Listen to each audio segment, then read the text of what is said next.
Olá, bom dia, paz do Senhor Jesus. Por favor, tome sua Bíblia no Evangelho de Marcos, no capítulo 2. Evangelho de nosso Senhor Jesus Cristo, segundo escreveu Marcos, capítulo 2, e nós vamos ler do verso 1 ao 12. Diz assim a palavra de Deus. Dias depois, entrou Jesus de novo em Cafarnaum, e logo ocorreu que ele estava em casa. Diga, Jesus estava em casa. Muitos afluíram para ali, tantos que nem mesmo junto à porta eles achavam lugar. Anunciava-lhes a palavra. Alguns foram ter com ele, conduzindo um paralítico levado por 4 homens. E não podendo aproximar-se dele por causa da multidão, descobriram o eirado no ponto correspondente ao em que ele estava. E fazendo uma abertura, baixaram o leito em que jazia o doente. Vendo-lhes a fé, Jesus disse ao paralítico: Filho, os teus pecados estão perdoados. Mas alguns dos escribas estavam assentados ali e arrazoavam em seu coração: por que fala ele deste modo? Isso é blasfêmia. Quem pode perdoar pecados, senão um que é Deus? E Jesus, percebendo logo por seu espírito que eles assim arrazoavam, disse-lhes: por que arrazoais sobre estas coisas em vosso coração? Qual é mais fácil? Dizer ao paralítico: estão perdoados os teus pecados, ou dizer: levanta-te, toma o teu leito e anda?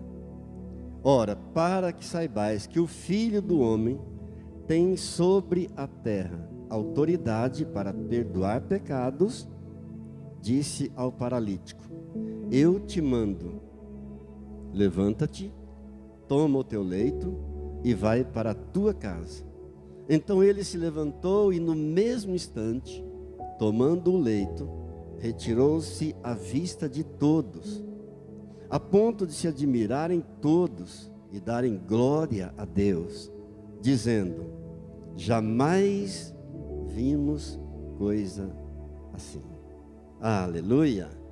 Querido Deus, querido Pai, obrigado por tua palavra santa, bendita e maravilhosa, que nos alimenta, que nos cura, que nos salve, que nos liberta.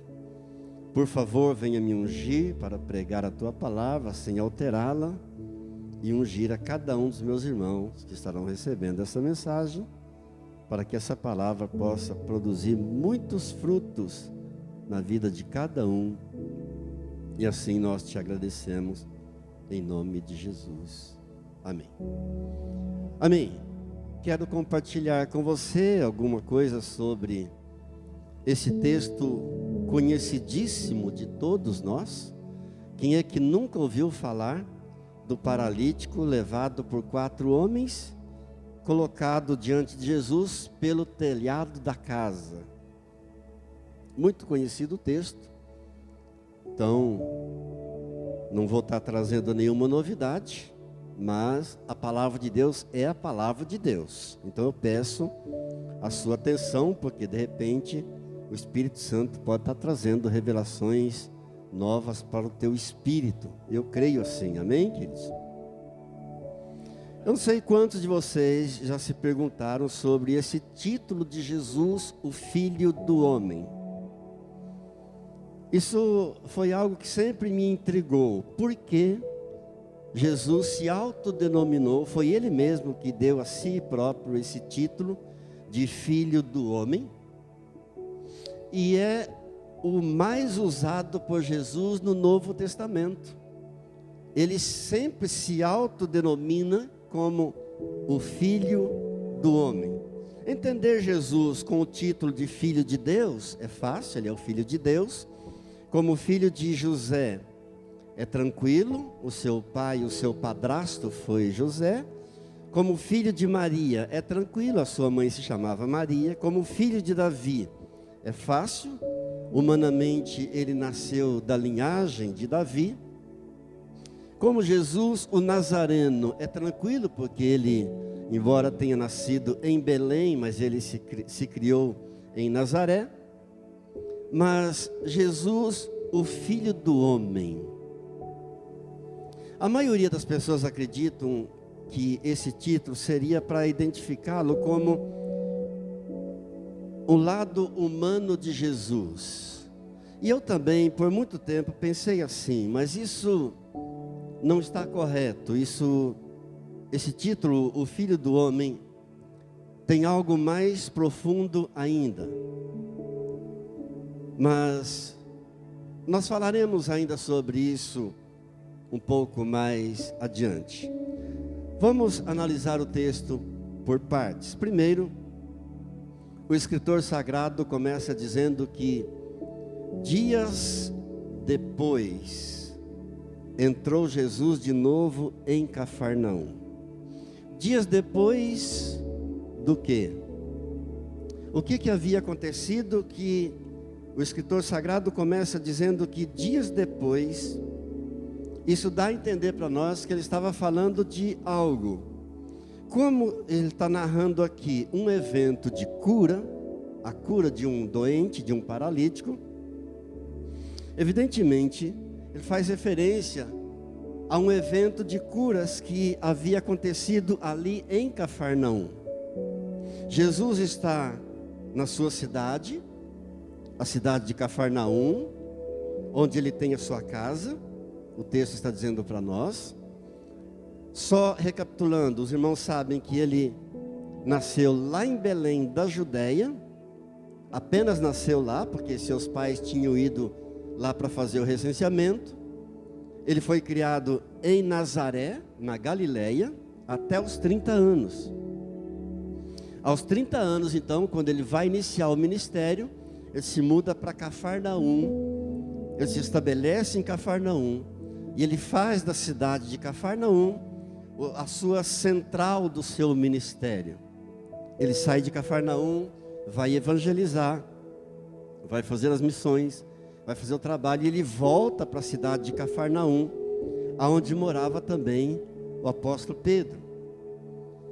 É fácil entendermos porque o autor sagrado começa o texto dizendo que dias depois. Quando nós voltamos ao capítulo 1, no verso 32, ele vai dizer o que aconteceu ali alguns dias antes desse fato, desse paralítico ter sido curado.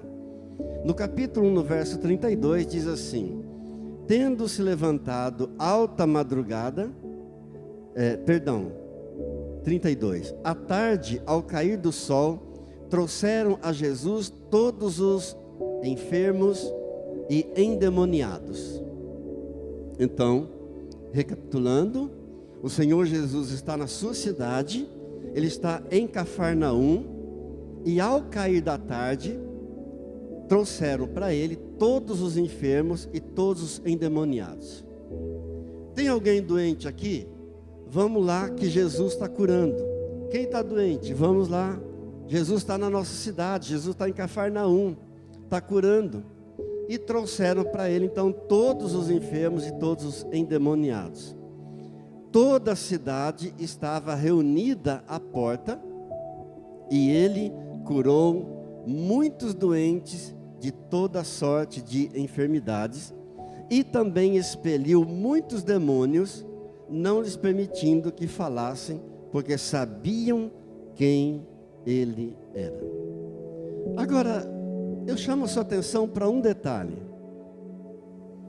O texto está dizendo que trouxeram até Jesus todos os enfermos da cidade. Mas não diz que ele curou a todos. Veja, o 33 diz que toda a cidade estava reunida à porta. O 34 diz que ele curou muitos doentes. Entenderam? Trouxeram todos os enfermos da cidade para Jesus, mas não diz que ele curou todos. Diz que ele curou muitos. Qual é a lição, primeira lição que nós extraímos daqui? Nem todo mundo que vem a Jesus recebe a sua bênção. Nem todos que vêm a Jesus. Qual é o nosso papel? Levar as pessoas a Cristo. Apresentar Jesus para as pessoas, para os doentes, para os necessitados. Agora, receber a bênção vai depender de cada um. Então, nós podemos imaginar que esse paralítico aqui, muito provavelmente, ele já tinha estado com Jesus antes. Nesses dias anteriores, quando aconteceu esse grande evento de curas e milagres, muito provavelmente esse paralítico também já tinha sido levado diante do Senhor Jesus. Mas, dias depois, ele recebeu a sua cura, ele recebeu a sua bênção. Nós tiramos aqui uma outra lição. Nem sempre você alcança os seus objetivos na primeira tentativa. Nem sempre você alcança a tua bênção, o teu milagre, na primeira, na segunda, na terceira tentativa. Aí é a grande necessidade de nós perseverarmos sempre em Deus. Diga, perseverar. Essa é a chave. Amém, queridos? Isso me lembra uma camiseta que eu vi ontem.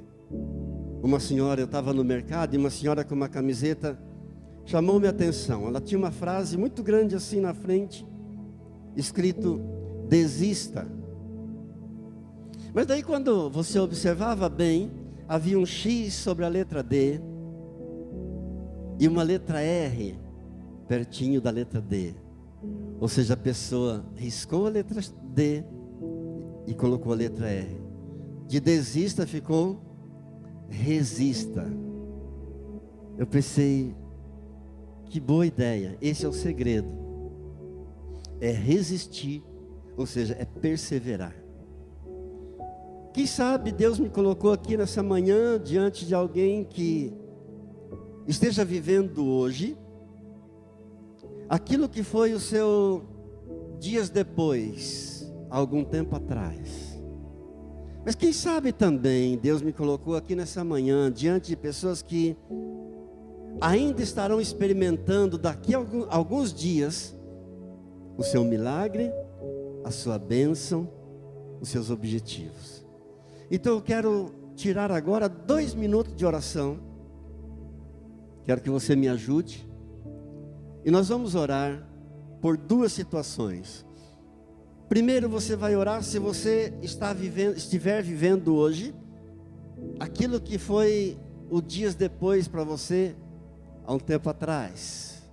Você alcançou teus objetivos, você está feliz com Deus, então a tua oração será uma oração de gratidão. E eu peço que você abra a tua boca e você ore agradecendo ao Senhor por isso. Se por acaso você estiver vivendo hoje uma necessidade, e o que você está buscando, teu milagre, a tua bênção, ainda virá daqui a alguns dias, você vai da mesma maneira, abrir a tua boca, orar ao Senhor, clamar ao Senhor, agradecer ao Senhor, por não ter alcançado ainda, por não ter conseguido ainda, mas crendo que alguns dias a bênção virá. Você só não pode ficar sem orar. Eu vou estar intercedendo por você. Amém? Então vamos orar, por favor. Clame ao Senhor. Querido Deus, querido Pai, eu te dou graças por esses amados irmãos e irmãs que estão orando comigo agora, clamando ao Senhor. Alguns agradecidos ao Senhor porque alcançaram a bênção, o milagre, aquilo que almejavam, aquilo que desejaram, aquilo que clamaram ao Senhor. Outros, meu Deus, estão com seus corações cheios de esperança, de que dias melhores virão, dias depois virão. Pai, em nome de Jesus, eu profetizo para esses um novo tempo, um tempo de novos dias, de novas oportunidades, de bênção, de cumprimento de profecias, de palavras proféticas que foram liberadas sobre essas vidas. Pai, eu os abençoo, em nome do Senhor Jesus. Nós te agradecemos por tudo, ó Deus, em nome de Jesus. Amém. Bem, segundo o texto, então, o Senhor Jesus está em uma casa, e essa casa está apinhada de gente. De quem seria esta casa? Talvez a casa de Pedro? Talvez a casa de Jesus? Não sabemos. Talvez a casa de algum cristão fiel? Mas mais importante saber de quem era a casa é saber quem estava na casa. Diga, Jesus estava. Amém. E quando Jesus entra numa casa, todo o ambiente é transformado. Aleluia. E certas revelações você só recebe quando Jesus entra na tua casa. Lembram dos discípulos de Emaús? Caminharam a tarde inteira com Jesus, conversando com Jesus, sem perceber que era o próprio Jesus que caminhava com eles. Mas quando chegou a tarde, chegando na casa deles, tiveram a feliz ideia de convidar Jesus a entrar com eles. E quando Jesus entrou na casa com eles, se puseram à mesa para a refeição, e no partir do pão, veio a revelação. Disseram, opa, esse jeito de partir do pão aí, a gente conhece. Isso aí é o nosso mestre que está aqui. Amém? Então tem certos tipos de revelações que você só vai receber quando Jesus entrar na tua casa. Graças a Deus, porque Jesus já foi convidado por você a entrar na tua casa. Diga para ele, Senhor, não saia mais da minha casa, por favor. Amém. No versículo 2, diz assim: muitos afluíram para ali, para essa casa, tantos que nem mesmo junto à porta eles achavam lugar. E Jesus anunciava-lhes a palavra. Diga comigo, anunciava a palavra. Como você pode saber se Jesus habita em uma casa? Você entra em uma determinada casa. Como você sabe se Jesus está naquela casa? Você vai saber se a palavra de Deus tiver prioridade naquela casa. E a palavra de Deus ter prioridade numa casa não significa apenas a Bíblia estar aberta numa estante, como se fosse um amuleto qualquer. Você entrou numa determinada casa, teve festa, teve alegria, teve comida, teve muito diálogo, teve piada, teve de tudo. Se não teve a palavra de Deus, Jesus não habita nessa casa. E evidentemente nem precisava eu perguntar, eu dizer, mas por que a palavra de Deus tem que ter prioridade em nossa casa? Eu vou dar apenas 3 motivos, digamos assim, os básicos. Primeiro, porque a palavra de Deus é que nos blinda contra o pecado. O que vai blindar você, que vai proteger você do pecado é a palavra. É o Salmo 119, verso 11, que diz: eu guardo a tua palavra no meu coração para não pecar contra ti. Glória a Deus. Então é a palavra de Deus que vai blindar a tua vida, a palavra de Deus vai blindar o teu coração, a palavra de Deus que vai blindar a tua alma contra o pecado. Segundo lugar, a palavra de Deus tem que ter prioridade na nossa casa, porque ela que nos dá a direção. Ainda no Salmo 119, no verso 105, diz que ela é lâmpada para os meus pés e luz para os meus caminhos. É a palavra de Deus que vai dar direção para a tua vida. Em terceiro lugar, é a palavra de Deus que nos santifica. João capítulo 17, verso 17. Jesus orou por nós, dizendo ao Pai: Pai, santifica-os na verdade, a tua palavra é a verdade. Diga glórias a Deus. Que privilégio, quando a palavra de Deus tem prioridade numa casa, numa família. Louvado seja Deus. Versículo 2 e 3 ainda, atente para a palavra comigo, se você puder deixar aberto nesse texto, por gentileza. Versículo 2 e 3 diz assim: muitos afluíram para ali, tantos que nem mesmo junto à porta eles achavam lugar, e anunciava-lhes a palavra. Alguns foram ter com ele, conduzindo um paralítico, levado por 4 homens. Um paralítico levado por 4 homens. Quando nós lemos esta casa, Jesus estava numa casa, nós imaginamos uma casa como a nossa dos nossos dias. Só que não tem nada a ver uma casa daquele tempo com a nossa casa. Nossa casa hoje são verdadeiras mansões, se comparadas às casas dos tempos de Jesus. Elas tinham no máximo 16, 17 metros quadrados.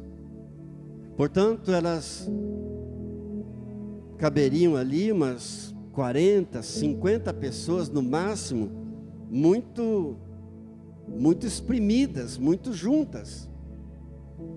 Quando você vai a Jerusalém, quando você vai a Israel, quando você vai a Cafarnaum, e você vê lá as ruínas da casa de Pedro, ainda estão lá, são conservadas. Sobre as ruínas da casa de Pedro foi construído um templo católico, assim, no alto, mas as ruínas da casa de Pedro são conservados ali, são preservados. Então você tem uma noção de quão pequeninas eram as casas naquele tempo. Elas eram baixas, não eram casas muito altas, eram baixas. O telhado, ele era feito de feno, gravetos, madeira e argila. Esses materiais que eles faziam o telhado das casas. Feno, gravetos, madeira, e terminavam com barro, com argila. Geralmente elas tinham uma escada do lado de fora para ter acesso ao telhado. E por isso a Bíblia diz que eles escavaram um buraco no telhado.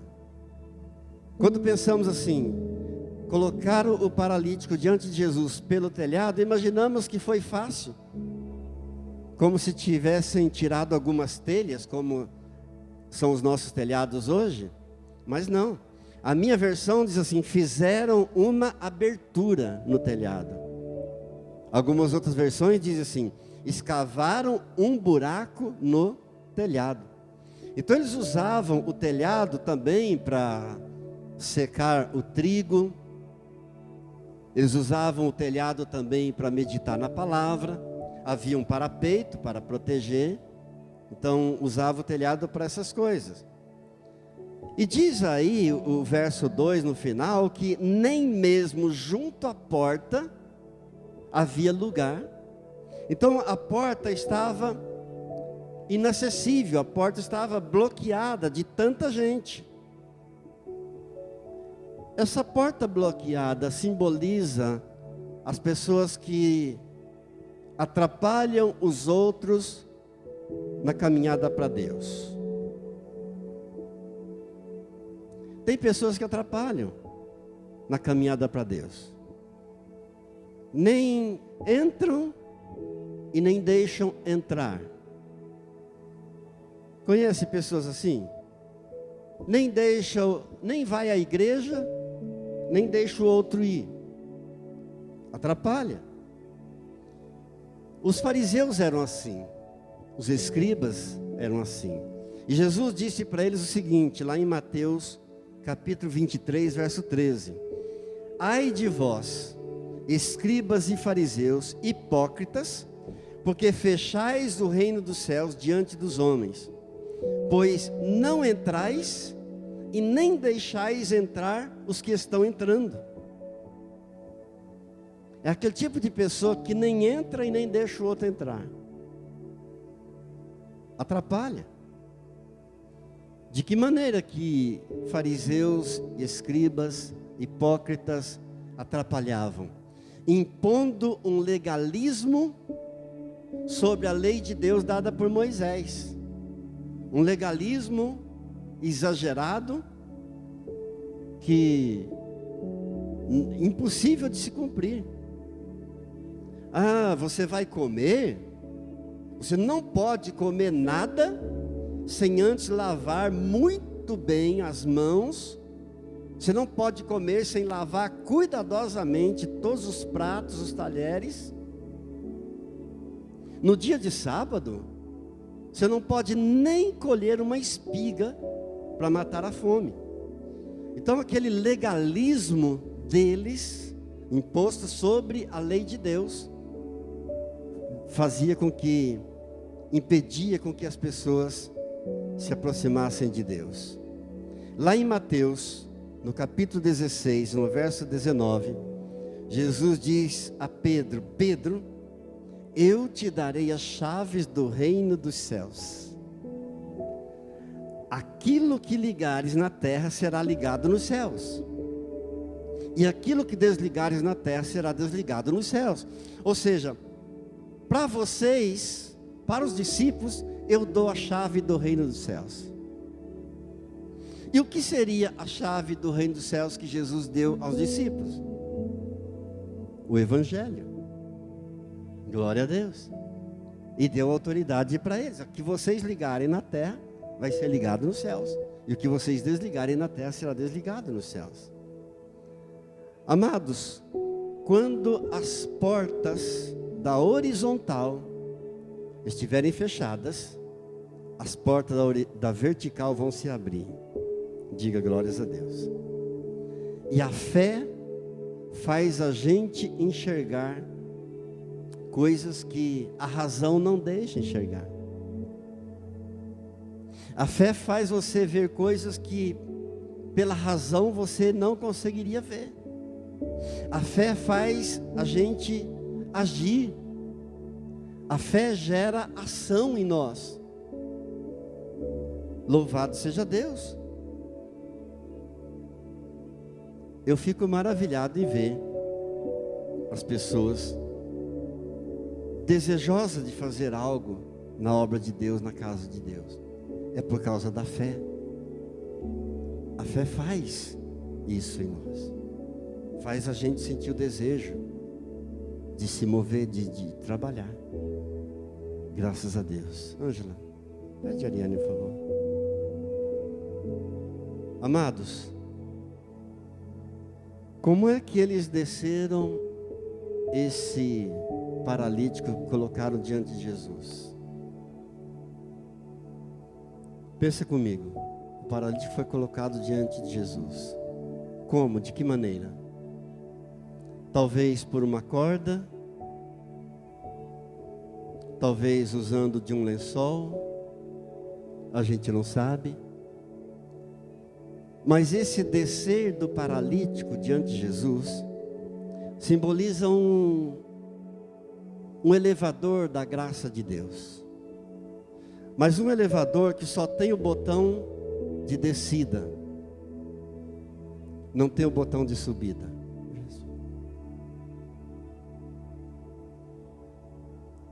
O que eu quero dizer com isso? Está muito quente. O que eu quero dizer com o botão de descida do elevador da graça de Deus? Para eu chegar mais perto dele, eu tenho que descer. Quanto mais perto você quiser estar de Jesus, você precisa descer. Diga: Senhor, me ajude. Quer milagre? Desça. Desce para Jesus. Em João 3,30 diz: convém que Ele cresça e que eu diminua. Mas daí nós chegamos ao verso 5, que vai dizer assim: vendo-lhes a fé, Jesus disse ao paralítico: filho, os teus pecados estão perdoados. Vendo-lhes a fé, no plural. Jesus não viu apenas a fé do paralítico. Jesus viu a fé dos 5. Porque se pelo menos um deles não tivesse fé, teria atrapalhado todo o programa. Agora atente para uma verdade. A fé é algo que você não pode substituir. Eu não posso substituir a fé de alguém. Eu não posso substituir a tua fé, nem você pode substituir a minha fé. Eu tenho fé para interceder pelo outro. É uma fé chamada fé intercessora. Você tem fé para interceder pelo outro e clamar pela vida do outro. Eu não posso substituir a fé da minha esposa. Eu não posso substituir a fé do meu filho. Você não pode substituir a fé do teu marido. Você não pode substituir a fé do teu filho, da tua filha. Mas você tem uma fé que pode interceder, crendo que Deus vai agir. Diga graças a Deus. Louvado seja Deus.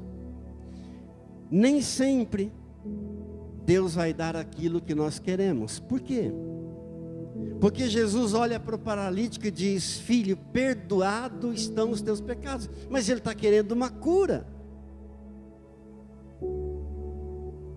Ele está buscando uma cura.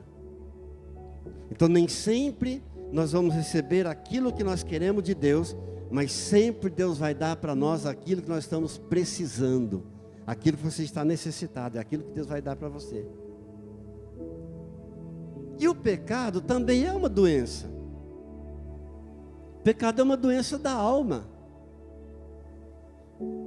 E muitos não sabem disso, que o pecado é uma doença da alma. E quando a pessoa é perdoada do seu pecado, ela é também curada. Muitos não sabem, por isso há muitas almas doentes andando pelas ruas da cidade.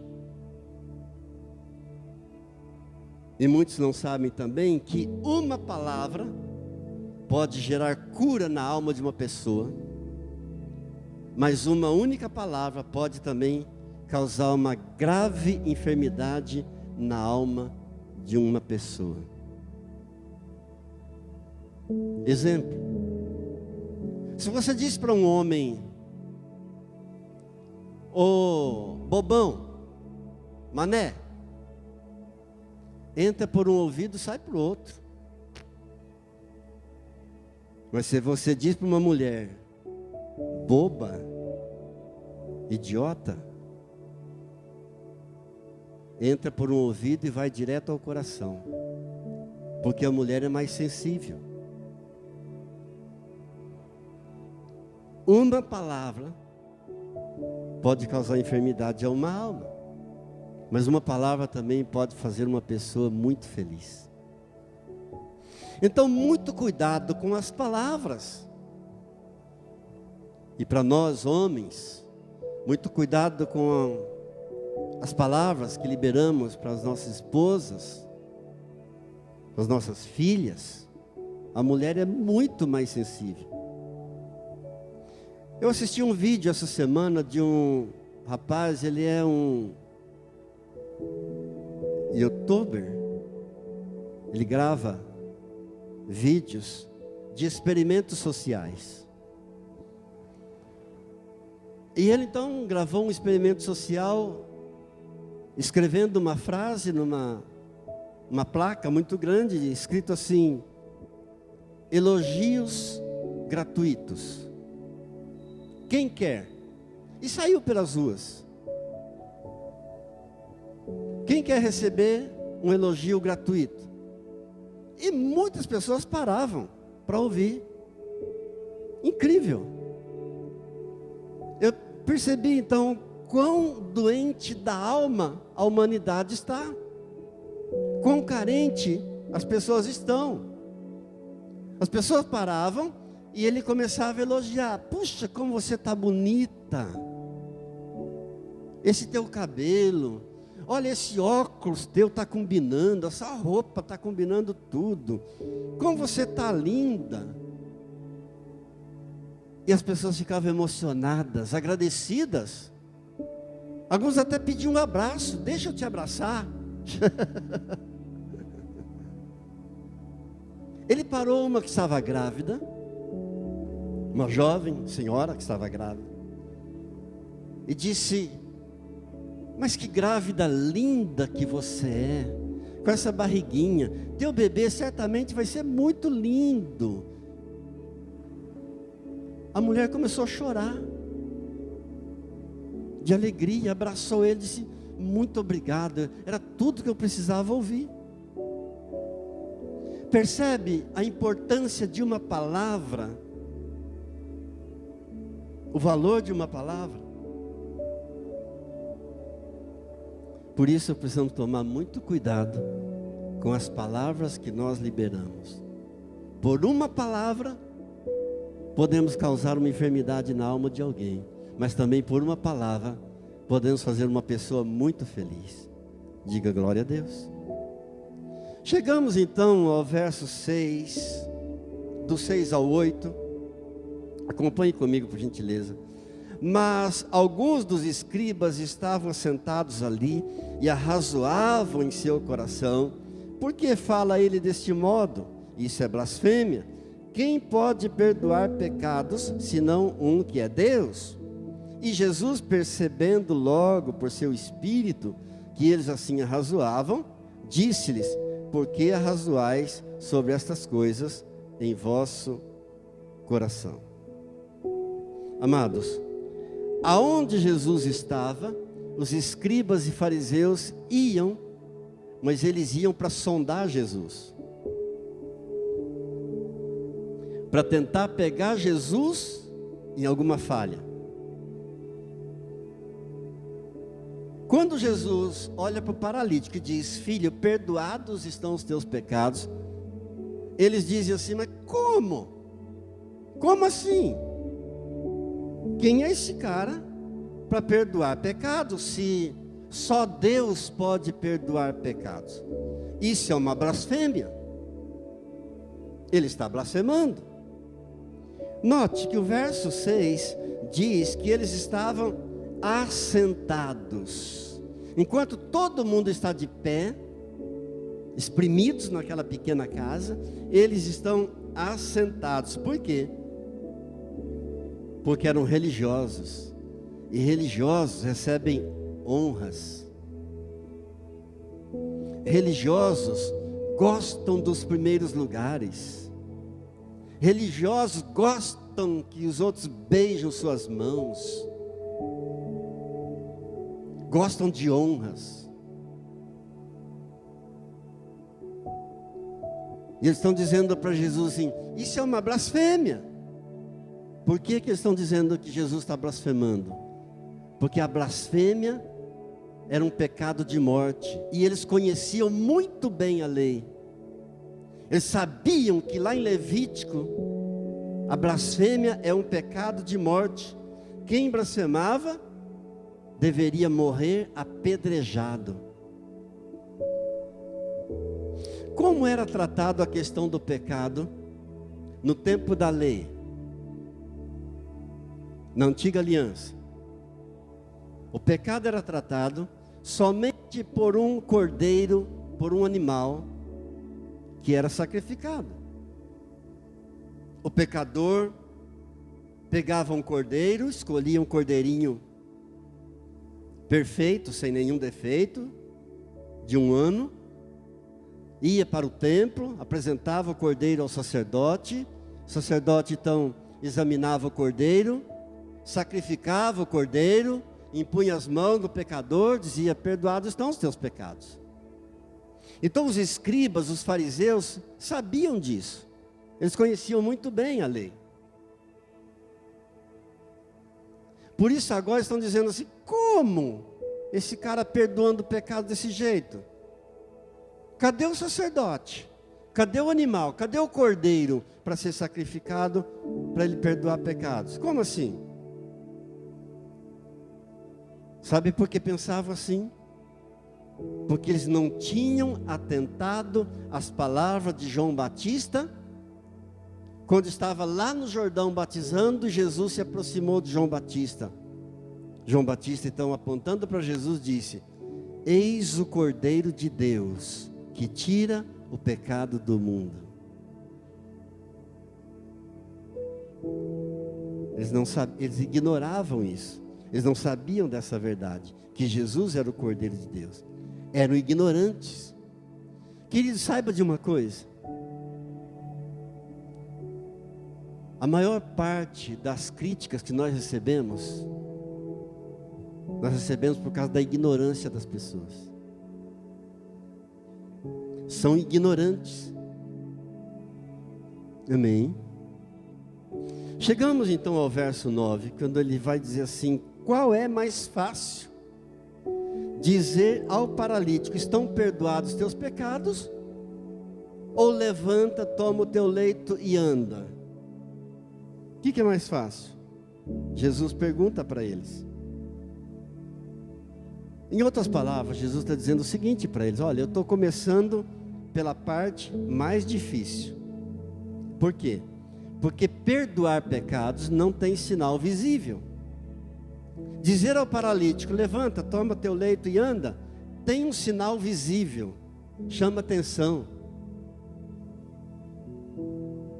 Mas perdoar pecados não tem sinal visível. Um culto de pregação da palavra de Deus, um culto de pregação sobre perdão, não chama atenção, não gera movimento. Mas um culto de oração, de cura, de libertação, de milagres, gera movimento, chama atenção. Por quê? Porque o povo quer ver movimento, o povo quer ver cura física. Mas mais importante que a cura física é a cura da alma. O povo quer ver sinais externos. Mais importante que sinais externos são os sinais internos, aqueles que são realizados no coração.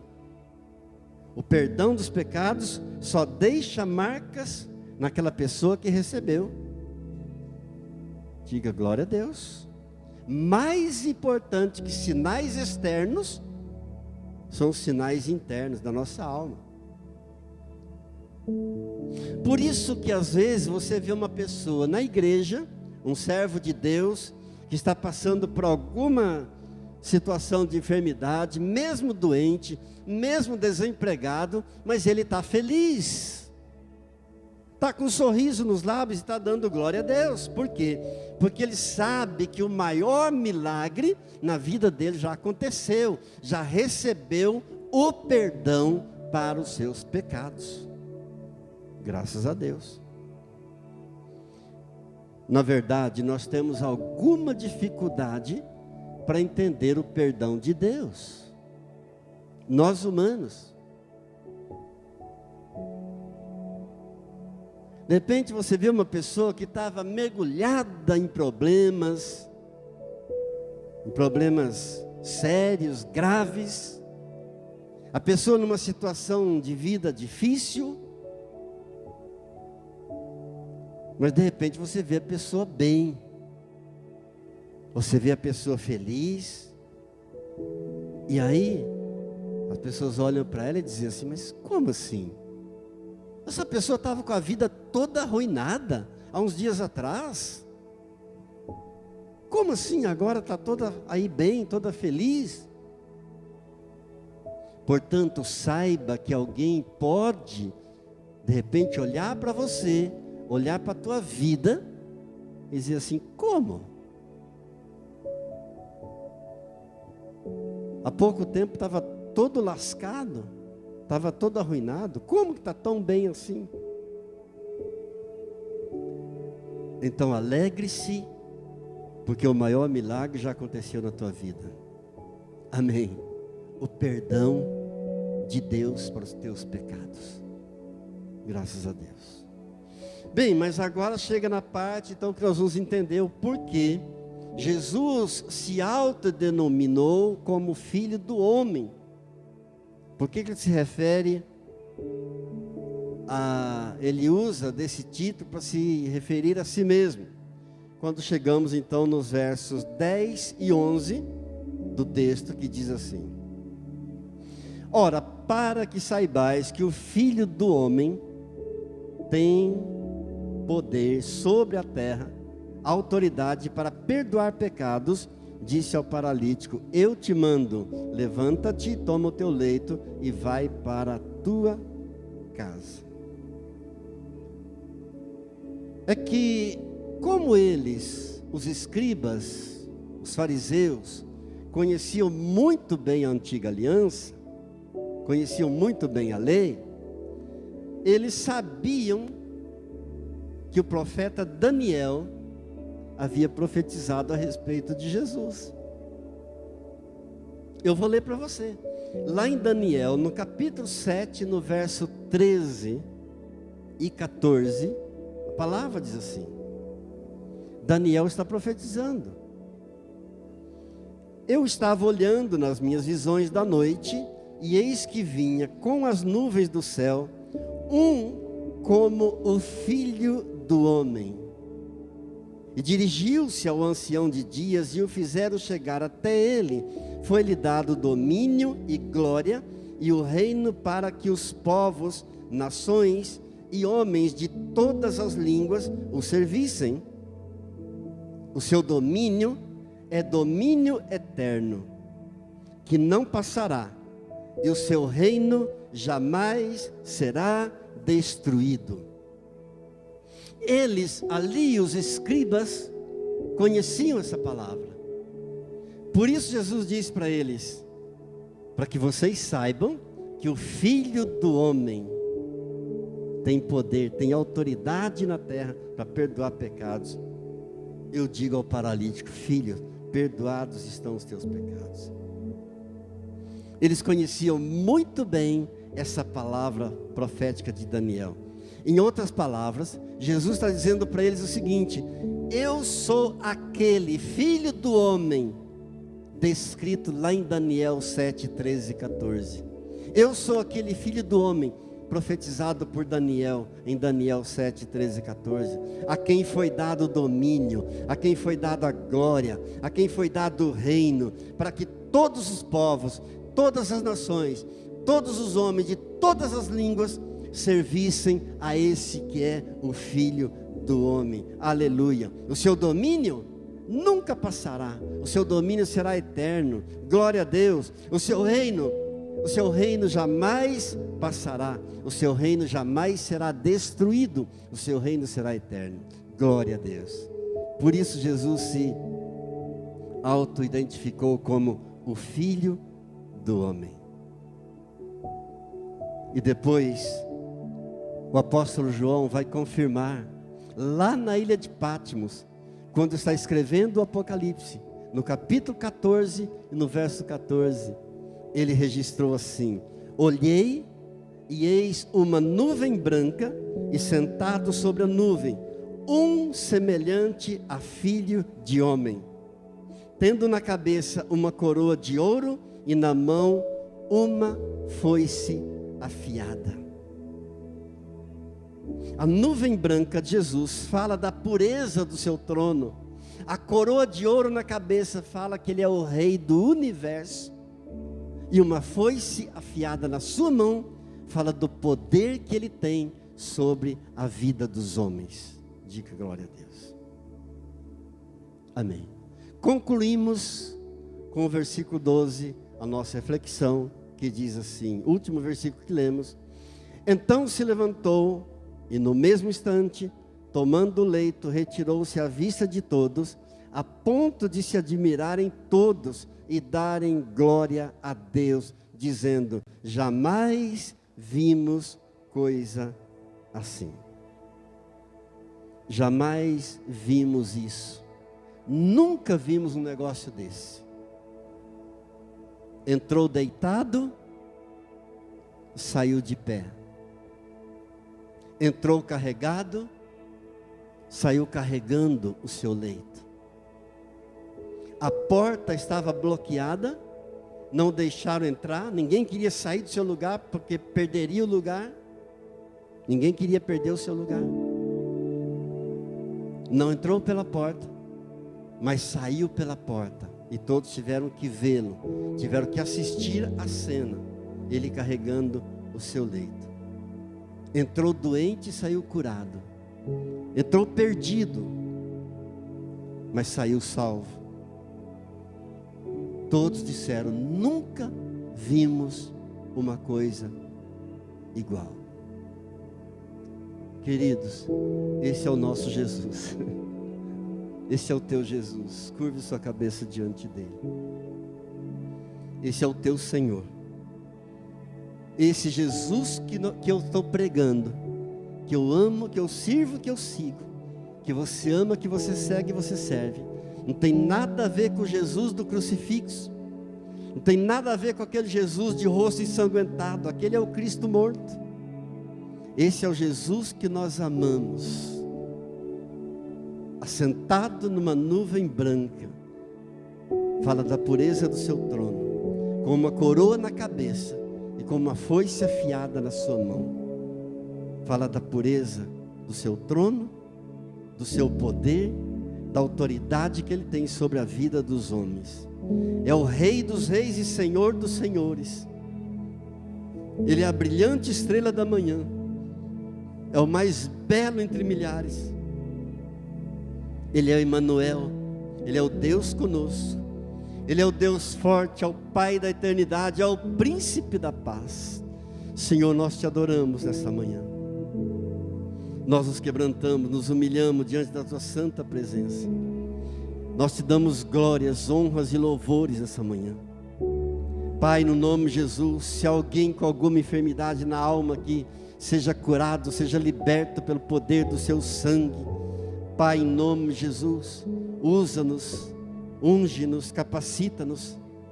Coloque palavras nos nossos lábios para curar as pessoas, para edificar as pessoas, para santificar as pessoas. Ajuda-nos na caminhada. E daremos sempre a Ti toda a honra, toda a glória, todo o poder, todo o louvor, toda a exaltação. Em nome de Jesus. Amém. Amém. Amém. Eu vou encerrar o vídeo, mas depois eu quero orar por você. A pastora Anja vai vir à frente, vai me ajudar a orar por você. Nós queremos ungir você que está aqui no templo. Se você precisa de uma oração, você virá à frente. Eu vou encerrar abençoando a tua vida, a vida de quem estiver vendo, onde essa palavra chegou, onde, no lar, onde, em qualquer lugar essa palavra chegou. Eu quero estar profetizando sobre as vidas, em nome de Jesus. Vamos colocar de pé, por favor. Levante suas mãos para os céus. Querido Deus, querido Pai, eu te dou graças por essas vidas que estão aqui no templo orando comigo, por esses que estão vendo nesse vídeo, onde estiverem, onde essa mensagem estiver chegando agora. Pai, libera a palavra de bênção, de cura para os que estão enfermos, de libertação, de restauração, de cura da alma para os que estão feridos na sua alma. Deus, em nome de Jesus, eu oro por cada dizimista fiel, por cada ofertante fiel que tem sustentado essa obra do Senhor. Eu os abençoo com paz, com alegria do Espírito Santo, com prosperidade, com alegria, com paz nos lares, com restauração de relacionamentos. Em nome de Jesus, declaro novos tempos, novos dias, dias de bênçãos, dias de milagre, de conquistas, em nome do Senhor Jesus. Em nome do Senhor Jesus. A graça do Senhor Jesus, o amor do Pai, a comunhão do Espírito Santo, seja sobre a tua vida, sobre a tua casa e a tua família, hoje e sempre. Amém. Diga graças a Deus. Shalom.